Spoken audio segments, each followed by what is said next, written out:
Halo, selamat datang di channel YouTube kami, NPK Mutiara TV. Di channel ini, Anda akan mendapatkan informasi dan edukasi seputar pertanian, khususnya nutrisi tanaman. Tonton video-video kami, jangan lupa like video kami, subscribe, dan pentung tanda loncengnya untuk terus mendapat update dari kami. Assalamualaikum warahmatullahi wabarakatuh.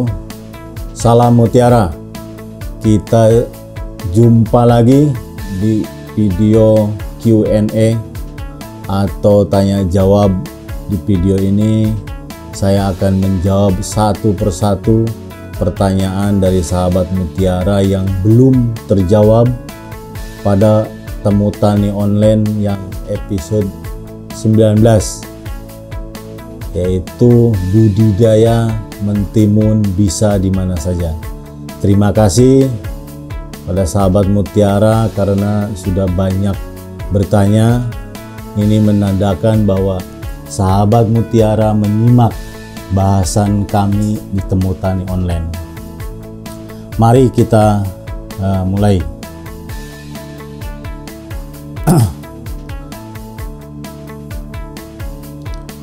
Oke, pertanyaan pertama yaitu dari Durrahmans. Pertanyaannya adalah, maaf Pak, mau bertanya, apa yang menyebabkan timun sebagian pahit? Misalkan dari satu pohon ada 2 buah yang pahit, ada juga yang hampir satu pohon itu pahit semua. Oke, Mas Durrahman, memang timun ini ada beberapa varietas yang pahit, tapi ada juga timun yang memang tidak pahit dari jenisnya, tapi keadaan di lapangan itu yang membuat buah timun pahit. Misalnya stres, tanaman stres karena kekurangan air ya, atau dalam pemberian nutrisinya kita terlalu over untuk memberikan nitrogen dalam bentuk amonium ya, seperti ZA. Jadi hindari untuk tanaman timun ya penggunaan amonium yang berlebihan ya. Silahkan nanti Mas Durrahman bisa bergabung ke grup Telegram kita, yaitu komunitas NPK Mutiara. Oke, pertanyaan kedua yaitu dari Darso ya, dari Facebook. Apakah ada trik pemupukan agar buah tidak pahit? Oke. Untuk MKP tepatnya disemprot pagi hari atau sore hari dan dosis yang tepat untuk 1 tangki. Oke, ini untuk budidaya tanaman timun. Silahkan Mas Darso bisa gabung ke grup Telegram kami, yaitu komunitas NPK Mutiara. Seperti saya bilang bahwa tanaman timun memang ada beberapa varietas yang pahit, tapi ada juga yang tidak pahit, bisa pahit karena keadaan di lapangan ya, bisa stres atau kelebihan amonium. Oke, untuk NKP itu semprotnya lebih baik ya pagi hari atau sore hari ya, tidak masalah. Jadi pagi jam 8 sampai jam 10 atau sore selepas jam 3. Nah, dosisnya itu 2 sampai 4 gram per liter, atau 1 cap itu ya 20 sampai 30 gram satu sprayernya. Oke, pertanyaan berikutnya dari Badrun yaitu Facebook. Pertanyaannya, biasanya kami nanam timun di lahan bekas. Bagaimana cara untuk mengembalikan unsur hara yang cukup, unsur haranya supaya cukup? Ini pertanyaannya.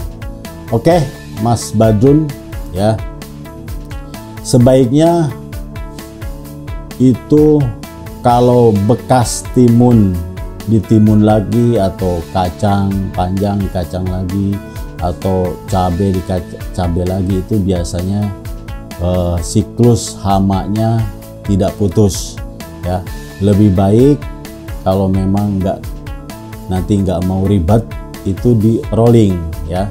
Jadi timun diselangi apa dulu, jadi jangan timun ke timun lagi karena di lahan itu susah ya. Intinya adalah hama penyakitnya.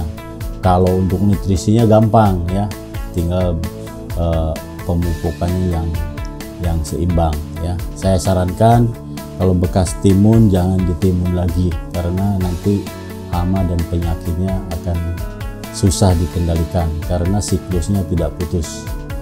Oke, untuk mengembalikan hara ya kita berikan hara makro dan hara mikro yang seimbang. Mas Badrun bisa klik di web kami yaitu npkmutiara.com, itu ada cara pemupukan timun. Oke, pertanyaan berikutnya dari Misbahul Munir Facebook ya. Izin bertanya, pemupukan mentimun untuk pembenihan yang berfungsi membesarkan bijinya itu apa, Kang? Oke ya, karena untuk benih itu selain banyak, hubungannya adalah dengan viabilitas ya atau daya tumbuh. Dari pengalaman kami, dengan pemberian kalsium dan boron yang cukup itu akan meningkatkan viabilitas dan berat 1000 benih. Ya, silahkan nanti NPK Mutiara 16 Sprinter atau Grower dipadukan dengan Karate Plus Boroni karena di situ ada kalsium dan boronnya. Oke, pertanyaan berikutnya dari Lucy Simatupang Facebook. Apakah pupuk Mutiara bisa dicampur dengan urea untuk ngecor trim? Terus bibit timun apa yang cocok untuk tanah gambut? Oke, Bu Lucy ya. Jadi NPK Mutiara ini adalah pupuk majemuk ya. Nah, untuk tanaman biasanya ada perbandingannya atau berapa sih nutrien removalnya atau nutrien uptake-nya. Jadi masing-masing tanaman berbeda. Misalnya timun ya, ini N-nya berapa, P-nya berapa. Kalau hanya mengandalkan dari NPK Mutiara, oke, bisa. Cuma dari segi harga mungkin. Nah, untuk urea saya sarankan kalau untuk dicor memang agak riskan ya untuk tanaman horti karena dia adalah amonium urea, nanti banyak yang menguapnya juga ya. Terus kalau dosisnya ini itu ke tanaman bisa membakar ya.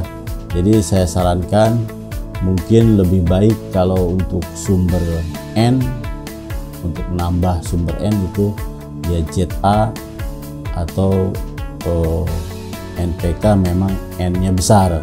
Kalau urea untuk horti ya harus hati-hati ya, bukannya nggak boleh tapi harus hati-hati karena N-nya tinggi dalam bentuk amonium. Terus untuk bibit yang cocok untuk tanaman gambut silahkan Mbak Lucy, nanti saya nggak hafal ya, bisa ditanyakan nanti ke kawan-kawan yang jualan benih. Oke, ini dari Hari Subagja dari Facebook. Pertanyaannya dari Majalengka bertanya, penyemprotan Propit untuk timun urutannya bagaimana dan dosisnya, dan apakah sama juga untuk tanaman melon? Oke ya, kita memang ada produk Propit series ya, mulai dari N tinggi Propit hijau, P tinggi Propit merah, K tinggi Propit oranye dan maxi ya. Urutannya untuk vegetatif Mas Hari bisa pakai Propit hijau ya. Terus nanti untuk pembentukan bunga itu Mas Hari bisa pakai Propit merah, dan nanti untuk pembesaran ya, pembesaran buah itu bisa pakai Propit oranye Nah, nanti untuk menyeragamkan panen supaya hasil panen lebih serempak, itu Mas Hari bisa menggunakan Profit Maxi. Nah, itu jadi urutannya hijau, merah, oranye, dan maxi ya. Terus dosis untuk per tangkinya itu rata-rata 20 gram per tangki ya. Itu dosisnya. Gimana untuk melon? Bisa untuk melon ya. Melon di open peel silahkan, urutannya tadi sama, hijau, merah, oranye, dan maxi. Oke, ini dari Facebook Mbah Nakeisa. Untuk melon fase generatif pupuk Merauke yang cocok apa Pak? Nah, ini kalau untuk tabur Simbah bisa pakai Mutiara Grower ya, karena K-nya lebih tinggi 15920. Terus jangan lupa juga Karate Plus Boroni. Tapi kalau untuk foliar atau pupuk semprotnya itu Simbah bisa pakai Profit Orange dan Profit Maxi. Oke, pertanyaan berikutnya dari Facebook Wahdiah Dia. Pertanyaannya adalah, saya dari BJB Kalsel, Kalimantan Selatan, biasa nanam timun dengan sistem hidroponik supaya buah tidak bengkok-bengkok, dikasih nutrisi apa ya Pak? Oke, timun memang ini istimewa ya. Jadi kalau ibu menggunakan ppm atau IC-nya yang terlalu tinggi, itu bukan malah bagus ya untuk timun. Itu bisa orang Sunda itu bilang bekukulnya banyak atau yang bengkok-bengkoknya banyak. Saya sarankan untuk timun hidroponik pakai ppm yang 1000 atau 1200 saja. Jangan memaksa untuk pakai 1500, 1600. Itu kalau terlalu banyak nutrisi malah timunnya ya bengkok-bengkok ya. Itu kalau hidroponik, karena pengalaman saya seperti itu ya. Jadi kasih ppm atau EC yang jangan melebihi 1500. Ibu bisa main di 800 sampai 1200 ppm. Oke, ini Facebook dari Irfan Maulana S. Pertanyaannya adalah, apakah kelebihan pemberian pupuk menjadi penyebab timun tumbuh bengkok atau tidak Pak? Terima kasih. Oke, ini juga timun apalagi yang hidroponik ya, jangan main EC atau ppm yang tinggi karena dia akan menyebabkan bengkok-bengkok ya. Tapi kalau di open peel, kalau masih bengkok berarti pemupukannya harus dilihat apakah sudah menggunakan kalsium plus boron atau belum. Kalau hidroponik kan udah lengkap nih, tapi kok masih bengkok-bengkok, itu jangan main ppm yang tinggi atau EC yang tinggi. Tapi kalau di open field itu biasanya kekurangan kalsium. Silahkan Mas Irfan bisa padukan NPK Mutiara dengan Karate Plus Boroni. Oke, pertanyaan berikutnya dari Facebook Her Suherman. Saya dari Alam Endah Ciwidey. Kalau sudah masa waktu panen untuk meningkatkan bobot, apakah bisa masuk unsur kalium tinggi, contohnya seperti SOP? Oke, karena panennya mungkin sudah sering ya, Nah, ini untuk buah-buah akhir, silakan Kang Herman bisa naikkan hara kaliumnya. Oke, itu bisa dengan SOP atau Merauke Kalinitra. Silahkan Kang. Oke, ini dari Facebook Putra Gita. Ini pertanyaannya panjang ini. Saya dari Jambi. saya mau bertanya, kepekatan pupuk Merauke, cor atau plus mentimun itu saat pada fase vegetatif sampai dengan generatif ini berapa nilainya dengan beberapa tahap pemberian pupuk cor? Itu berdasarkan umur tanaman mentimun tersebut. Ada batas atas untuk kepekatan atau jumlah pupuk cor dari Merauke atau tidak.